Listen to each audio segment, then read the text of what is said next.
The views and opinions of this program are those of the hosts, guests, and callers. There is substantial risk of loss in trading futures and options, which you should carefully consider prior to trading. Well, joining us now as we're spending time at the Farm Machinery Show, let's take a look at some of the market action from Thursday. He joins us from his office in Nashville, Tennessee. Tommy Grisafi with Nesvik Trading and Ag Bull Media. Tommy, it's good to catch up with you, buddy, and plenty of news items hitting the ag world on Thursday, with Brooke Rollins being confirmed as Secretary of Ag, Robert F. Kennedy Jr. at HHS getting confirmed, tariff talk again. Yet we got some green in the grains. We got some green in cattle futures, quiet outside markets. So seems like the markets themselves are kind of digesting some of the headline news on Thursday, Tommy. Yeah, let's just throw on top of that, South America, they came up with some numbers this morning, said the bean crop's a little bigger, corn crop's okay. Yeah, there's problems in Argentina, but for the most part, they're growing big bushels down south.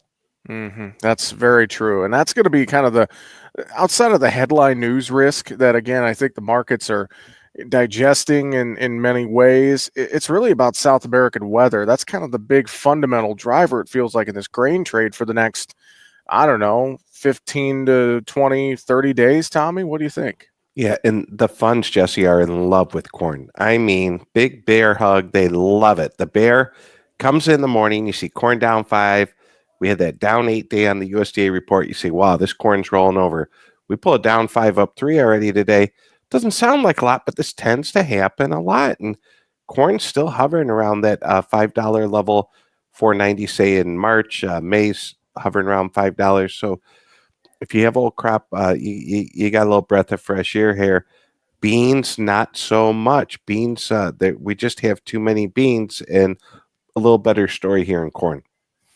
Well, and you think about the overall kind of picture here, and that's something we've touched on the last couple of days, is that there seems to be more red flags in the bean market, whereas corn just seems to have a bit more of a friendly story. Now, the question is, can we find enough news to feed the corn bull here moving forward, Tommy? Yeah, we had a little of that fed the bull this morning. We had exports at 7:30. It is Thursday. I start to lose track of days here, but exports were looking good very much on the higher end of expectations.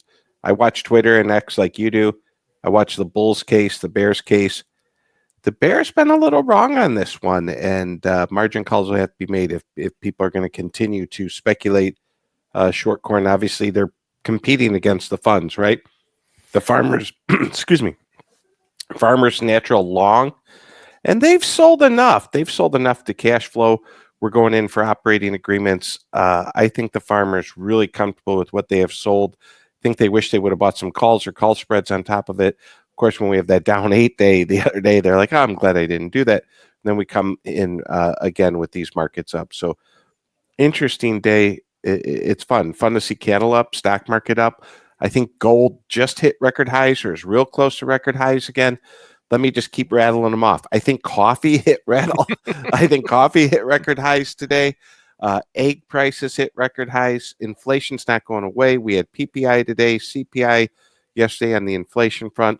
We got Trump as president. You're down at Farm Machinery Show, and there's a lot going on. We have people confirmed.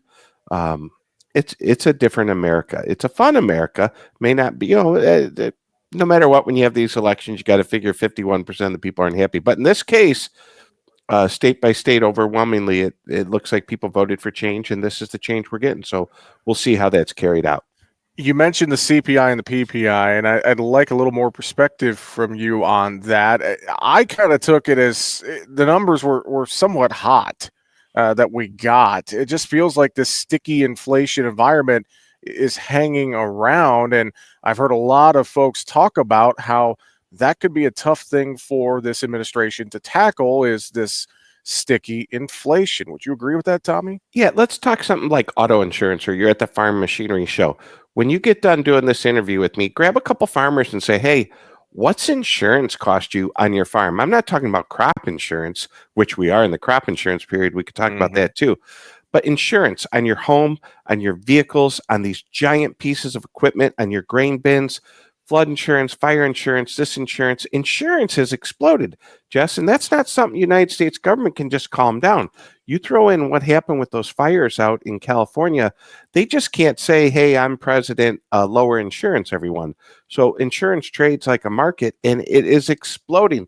That is one of those hidden costs. And when we talk about, oh, yeah, the price of corn went up, but the price to grow the crop or to ensure the things that you need to grow the crop are exploding right behind it. So we need commodity prices to inflate to keep up with everything that's going on. Fuel prices are still a little bit relatively high. When the president speaks, crude tends to go down $1.50. But in general, that's one thing that we could that might help is if we got energies down. But that's going to take time. We have Doug Burgum from North Dakota and others who starting to get in there, but they just don't make things happen within the first few weeks. And there's a natural process, a market process. We'll see if they can get them down. It's a lot easier to run and campaign on the thought you're going to make egg prices go down than it is to actually make egg prices go down. When chickens or layers die, this is what we get: $5.50, $6 eggs. Very true. Cattle, again, having a really good day Thursday, futures-wise. Kind of a tough stretch last week and into the early part of this week. I just wonder, are we finding some stability in the cattle market, Tommy, here this week? Yeah, I used to spend a lot of time during my day watching the cattle market. It's pretty much become back to normal. We go down 100, up 100. Every once in a while, we go up 200-300. We go down 300. It's stable. I think there's something for everyone. For the bull still needs to be fed every day. For the bear, they got that pullback. They were looking. That helps with margin pressure.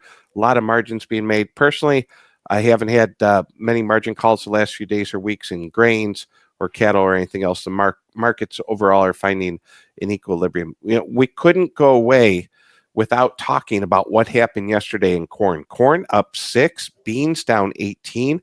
The corn market is acting like it needs to buy acres. All eyes on this March acreage report and spring weather, and of course watching that second crop, safrinha crop down south.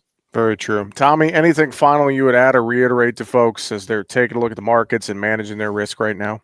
Take a deep breath when you get done watching this video. Call your crop insurance agent. We're far enough through the month to say, you know what? It may be a nickel or a dime different in beans, 5 cents in corn, but we're getting real close. You have your crop insurance floor. Call someone, ask for help, set that put floor, maybe even consider making a corn sale. People aren't interested in selling beans yet, Jess. Thanks for having me on. You bet. Tommy, too, if folks want to reach out to you there at Nesvik Trading, what's the best way to get a hold of you? Yeah, go to the Ag Bull website, www.agbull.com. I got a big QR code. It's got all my information, email, cell phone. You can call me directly. I'm down here in Nashville with the good people at Nesvik with the little cold. So I don't know how you radio TV personalities do it when you get sick, but hats off to you, brother. We just work through it. We work through it, my friend. Tommy Grisanti with Nesvik Trading and Ag Bull Media. Always appreciate it. Thanks for joining us today. Make sure to subscribe to the Market Talk YouTube channel. You can watch our latest interviews with top market analysts in the country, find bonus content, and much more. It's easy. Just go to youtube.com/@MarketTalkAg and hit the subscribe button. Or you can search for Market Talk Ag on YouTube.